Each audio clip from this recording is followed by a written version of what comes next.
아멘. 할렐루야. 이 저녁 하나님께서 우리를 예배의 자리로 부르신 줄 믿습니다. 부르신 자리에서 하나님을 만나고 또 하나님을 경험하는 저와 여러분 되길 축복합니다. 2014년 세월호 사고로 인해서 구원파라는 이단이 많은 사람들에게 알려지게 되었습니다. 이때 그 구원파의 교리가 또 많은 사람들에게 충격을 주었는데, 한번 구원받은 사람이라면 그 이후로는 어떤 죄를 지어도 하나님께서 그것을 죄로 여기시지 않는다라는 그러한 믿음을 이들이 가지고 있었던 것입니다.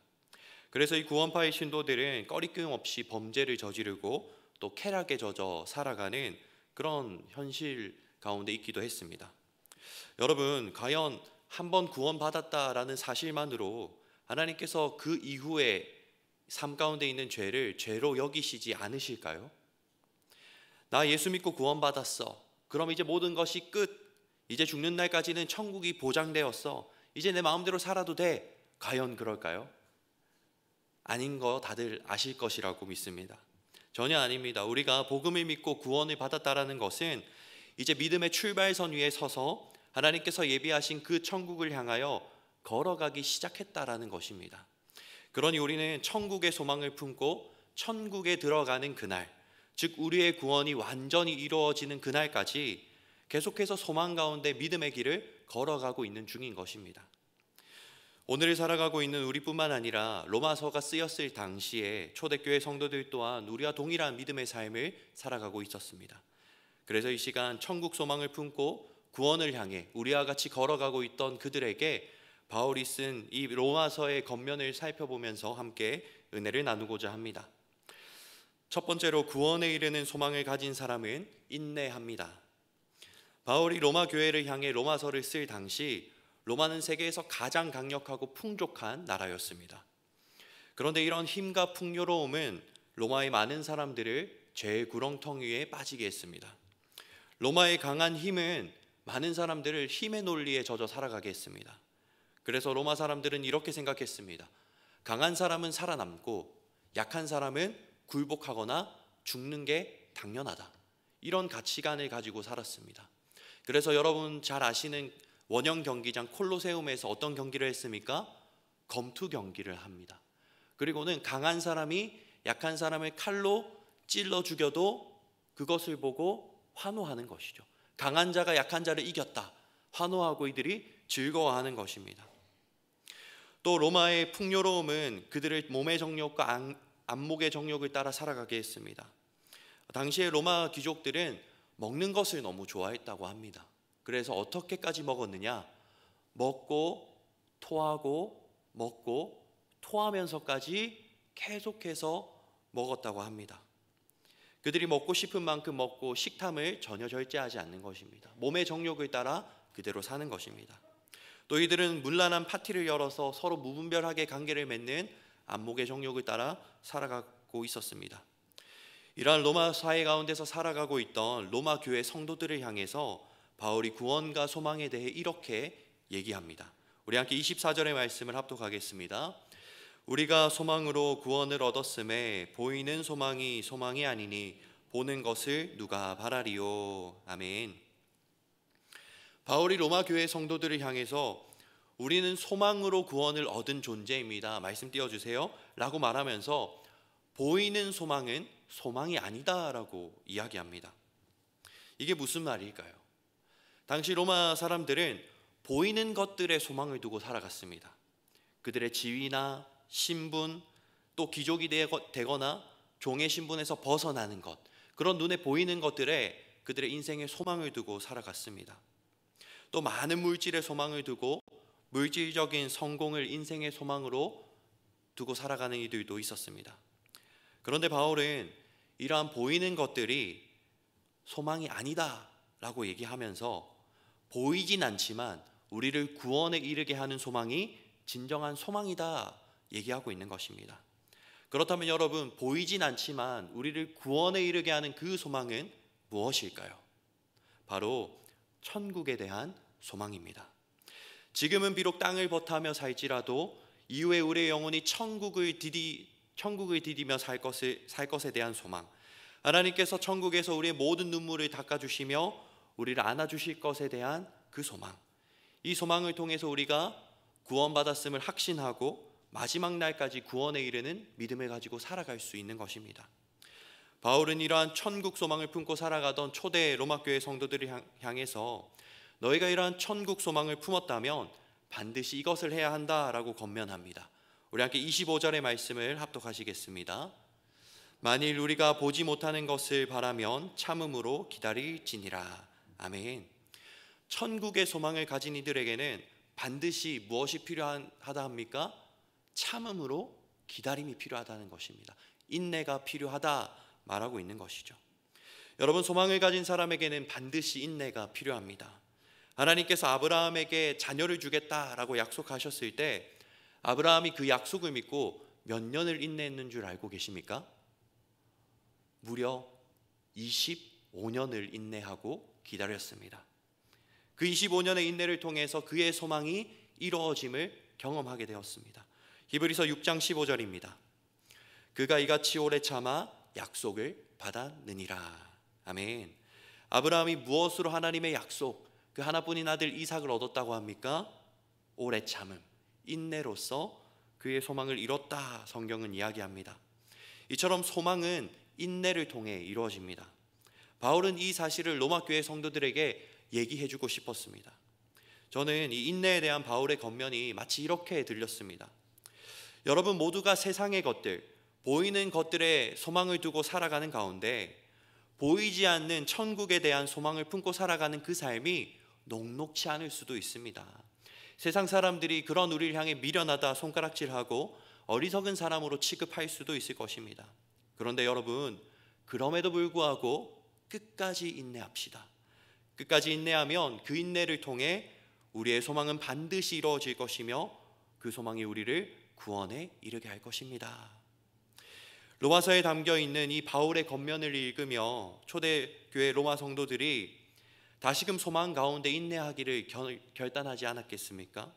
죄와 쾌락이 만연하던 그 세상 가운데 또 모두가 성공의 소망을 두고 살아가던 시대 가운데 이러한 바울의 편지를 보면서 이들이 이렇게 결단했을 것입니다. 죄 유혹 앞에서도 사람들의 멸시와 조롱 앞에서도 나는 결코 흔들리지 않고 끝까지 인내함으로 천국 소망을 이루겠노라. 구원에 이르겠노라. 사랑받는 성도 여러분, 2000년 전 로마의 모습뿐만 아니라 오늘날 우리가 살아가고 있는 이 세상의 모습을 볼 때에도 많은 사람들이 성공을 쫓아 살아갑니다. 또 쾌락과 욕심에 젖어 있고 죄에 빠져 살아가고 있는 모습들을 우리는 흔히 보게 됩니다. 우리가 이런 세상 가운데서 천국의 소망을 품고 살아갈 때 우리는 수많은 유혹들을 마주하며 살아갈 것입니다. 또한 우리의 천국 소망을 빼앗아가기 위해 사탄은 계속해서 우리를 유혹할 것입니다. 때론 건강으로 우리를 유혹하기도 할 것입니다. 천국이 아닌 우리의 건강한 삶에 소망을 두게끔 하는 것입니다. 몸도 안 좋은데 뭐하러 새벽에 기도를 하러 가? 차라리 그 시간에 잠이라도 푹 자야 몸이 건강하지, 회복이 되지, 속삭이는 것입니다. 또 물질로 우리를 유혹하며 천국이 아닌 부유하고 안락한 삶에 우리의 소망을 두게끔 유혹할 것입니다.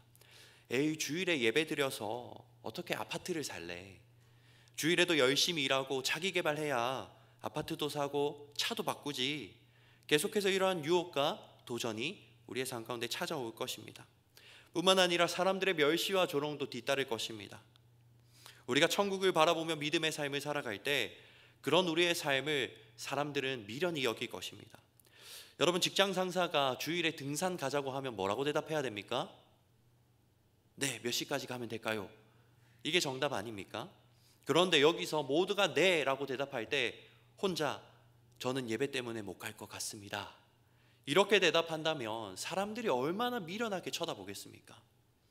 또 여러분, 친구가 임영웅, 황영웅, 이찬원 전부 나오는 콘서트 티켓을 주면서 나랑 같이 콘서트 보러 가자 하는데 그 친구에게 나는 그날 저녁 예배를 드리러 가야 돼 라고 한다면 그 친구가 얼마나 아유 불쌍해라, 아유 참 딱하다, 그렇게 쳐다보지 않을까요?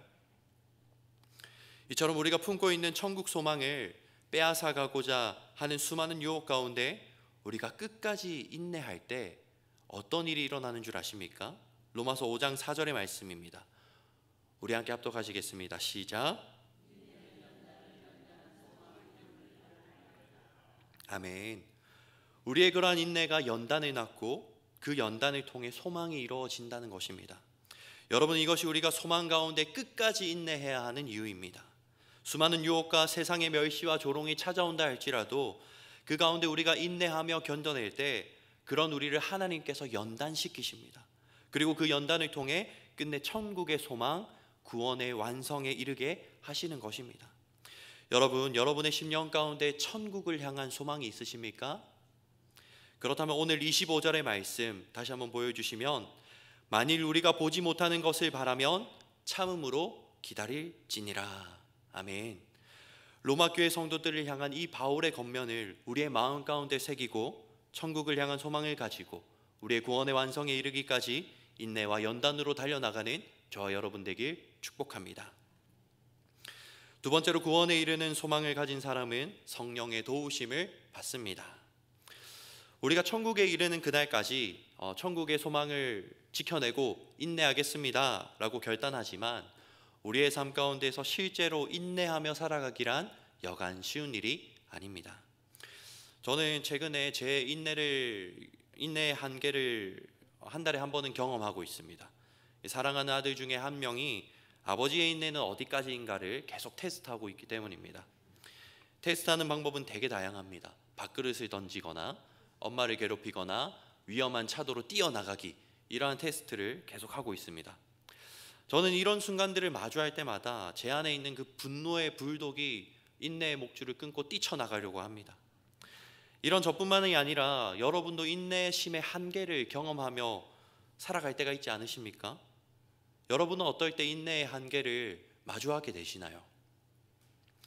때때로 우리가 그런 가운데 오래 참기를 결단하기도 합니다. 또 인내하기를 결단합니다. 그런데 막상 어떤 상황이나 형편 앞에서 인내가 바닥날 때가 있음을 우리는 또한 경험하게 됩니다. 이러한 모습들은 우리의 신앙생활에서도 동일하게 나타납니다. 예를 들어 믿지 않는 가족들의 구원을 두고 우리가 기도할 때 처음엔 소망 가운데서 열심을 품고 기도합니다. 그런데 시간이 계속해서 흘러가는데 가족들에게서 아무런 변화가 느껴지지 않을 때 우리의 인내는 점점 한계를 향해 달려갑니다. 그리고 우리가 품었던 소망조차도 점점 희미해져감을 느끼게 됩니다. 그 외에도 고난이 우리의 생각보다 길어질 때 우리의 인내는 바닥을 향해 내려갑니다. 건강의 문제, 경제적인 문제, 관계의 문제 등등 이러한 문제들을 겪는 시간이 길어지면 길어질수록 우리의 인내와 소망 또한 약해져 갑니다. 오늘 본문을 처음 읽었던 초대 로마교회 성도들 또한 마찬가지였습니다. 로마서 8장 18절 말씀을 함께 보시겠습니다. 로마교회 성도들 또한 계속되는 고난이 있었다고 성경은 얘기합니다. 생각하건대 현재의 고난은 장차 우리에게 나타날 영광과 비교할 수 없도다. 이들이 장차 나타날 영광, 천국의 그 영광을 바라보며 소망을 품고 살아갈 때 현실에서는 고난이 계속되고 있었다라는 것입니다. 그들이 겪고 있는 현재의 고난이 있었다는 것이죠. 그렇다면 이들은 어떤 고난을 겪고 있었을까요? 이들은 배고픔과 가난, 또 시험과 유혹, 조롱과 핍박이라는 고난 가운데 있었습니다. 그리스도인이라는 이유로 거래처와 거래가 끊기기도 하고 예수를 믿는다는 이유로 일터에서 왕따를 당하기도 했습니다. 또 승진이 되지 않는 불이익을 당해야만 했습니다. 이러한 불이익과 사회적 배제가 계속되다 보니 이들은 나날이 경제적으로 어려워졌습니다. 심한 경우에는 가족을 굶기는 경우까지도 생겼습니다. 더 나아가 그러한 고난 가운데 믿지 않는 가족들과 이웃들의 조롱과 핍박이 뒤따랐습니다. 가족들에게는 미쳤다라는 얘기를 들어야 했습니다. 또 이웃에게는 과연 내가 믿는 그 예수가 너를 지켜줄 수 있는가 두고 보자라는 조롱을 들어야 했습니다. 그런데 이러한 고난과 고통보다 더욱 이들을 힘들게 했던 것은 시간이 지나도 그들의 상황과 형편이 전혀 나아지지 않는다라는 것이었습니다. 시간이 지나도 도무지 고통스러운 상황과 형편이 나아지질 않는 것입니다. 그렇게 흘러가는 시간 속에서 점점 초대 로마 교회 성도들의 인내는 약해져 갔고 그들의 가슴 속에 품고 있던 천국을 향한 소망 또한 희미해져 가기 시작했습니다. 그리고 그런 로마 교회 성도들을 향해 바울이 이렇게 편지합니다. 함께 26절의 말씀을 합독하시겠습니다. 이와 같이 성령도 우리의 연약함을 도우시나니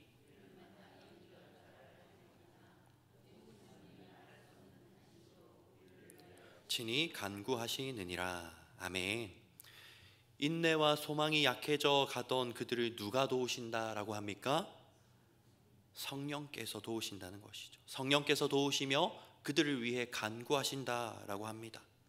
변하지 않는 상황과 현실 가운데에서 때로는 기도조차도 나오지 않을 때 그런 너희를 위해 성령께서 도우시며 너희를 대신에 간구하고 계신다라고 바울이 위로와 겉면의 말을 전하고 있는 것입니다.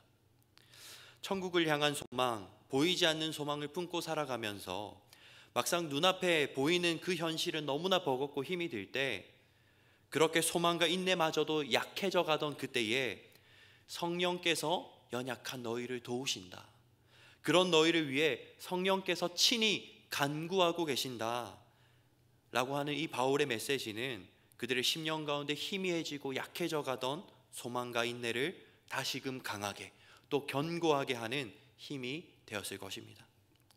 여러분, 때때로 우리도 믿음의 길을 걸어가다 보면 변하지 않는 현실 앞에서 또 계속되는 고난 앞에서 우리의 소망과 인내가 약해져 갈 때가 있진 않습니까? 또 현실의 문제 앞에서 천국을 향한 소망이 막연하게만 느껴질 때가 있진 않으십니까? 그렇게 계속되는 현실의 고난과 문제 앞에서 우리의 인내와 소망이 약해져 갈 때 때로는 기도조차도 나오지 않을 때가 있습니다. 기도의 자리로 나와서 털썩 하고 자리에는 앉았지만 그저 한숨과 주님 하는 탄식만이 나올 때가 있습니다. 그런데 그렇게 우리가 기도의 자리에서 그저 주님, 아버지 하고 탄식하고 있을 때, 또는 한숨만 내뱉고 있을 때, 그때 누가 우리 안에서 일하시느냐? 바로 성령님, 성령께서 그런 우리를 도우시며 그런 우리를 위해 간구하기 시작하시는 것입니다. 제가 고등학생 때 소천하신 어머니가 생각이 나면 밤에 쉽게 잠이 들지 못하는 날들이 있었습니다. 아무리 잠에 들어보려고 해도 새벽 1시, 2시까지도 잠이 너무나 오지 않았습니다. 그렇게 시간이 가면 갈수록 공허함이 찾아왔고 제 마음엔 어떤 답답하고 막막한 마음들이 찾아왔습니다. 그때 저는 그러한 시간들을 버티다가 교회를 갔습니다. 그렇게 교회 본당에 털썩하고 앉아서 기도를 하는데 뭐라고 기도를 해야 할지, 또 무슨 기도를 해야 할지 전혀 모르겠는 것이죠. 그래서 아무런 기도도 하지 못하고 있었습니다. 그저 하고 한숨만 쉬고 앉아 있었는데 갑자기 눈에서 뜨거운 눈물이 맺히기 시작하고 울먹울먹 주님 하는 기도가 나오기 시작했습니다. 그리고 공허하고 차가웠던 제 마음에는 따스함과 뭐라 말할 수 없는 위로가 느껴지기 시작했습니다. 그리고 그렇게 한참을 기도하고 난 뒤 평안한 마음으로 집으로 돌아갔던 기억이 있습니다. 기도할 바를 알지 못했던 그 새벽, 성령께서 연약한 저를 도우시며 그런 저를 위해 간구하고 계셨던 것입니다.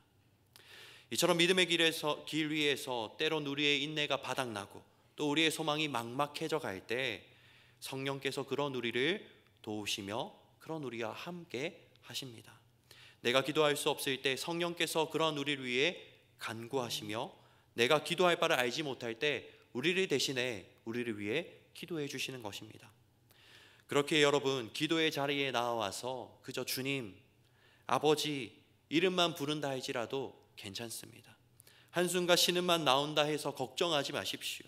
그런 우리를 위해서 성령께서 간구하고 계십니다.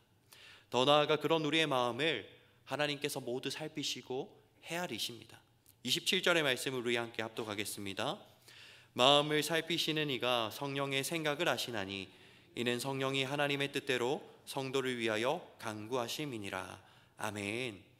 마음을 살피시는 이가, 누가 우리의 마음을 살피실까요? 하나님께서 우리의 마음을 살펴주시는 것입니다. 우리의 아버지 되시는 하나님께서 우리의 마음을 살피시고 헤아려 주시는 것입니다. 여러분, 하나님은 우리가 어떤 마음으로 또 어떤 형편과 상황 가운데서 기도의 자리에 나왔는지를 헤아리시고 살피시는 분입니다. 그래서 때론 기도의 자리에서 하나님께 우리의 마음을 다 고백하지 못할 때에도, 마땅히 기도할 바를 알지 못해 기도하지 못하고 있을 때에도 그런 우리의 마음을 하나님께서 살피시고 헤아리고 계십니다. 사랑받는 성도 여러분, 천국을 향한 소망을 품고 살아가는 성도들을 성령께서 도우시며 하나님께서 그 삶과 그 마음을 살피시고 헤아리고 계십니다. 그렇게 우리가 천국의 소망을 품고 믿음의 길을 걸어가며 계속되는 고난과 고통을 만난다 할지라도 그런 우리를 향한 성령의 도우심과 하나님의 살피심 또한 계속되고 있음을 기억하시길 축복합니다. 그래서 바라기는 성령의 도우심과 중보하심을 믿으며 천국의 소망이 이루어지는 그날까지 믿음으로 인내의 걸음을 한 걸음 한 걸음 내딛는 저와 여러분 되길 축복합니다. 기도하겠습니다. 아버지 하나님, 우리를 하나님의 자녀 삼으셔서 천국 소망을 품고 살아가게 하심을 감사합니다. 우리의 삶이 마지막 날까지 천국의 소망을 품고 구원의 완성을 향해 달려나가는 삶이 되게 하여 주시옵소서. 주님, 우리의 삶에 찾아오는 수많은 유혹과 시험 가운데서 끝까지 흔들리지 않고 인내하는 믿음을 더하여 주시옵소서. 천국을 바라보며 인내로 소망의 걸음을 계속해서 걸어가는 우리 모두가 되게 하여 주시옵소서. 주님, 때론 계속되는 고난과 고통 가운데 변하지 않는 현실 앞에서 우리의 소망과 인내가 약해져 갈 때 그런 우리를 도우시며 우리를 위해 간구하고 계신 성령께서 계심을 기억하며 기도의 자리로 나아와 성령의 위로와 도우심을 경험하는 우리 모두가 되게 하여 주시옵소서. 예수님의 이름으로 기도드립니다.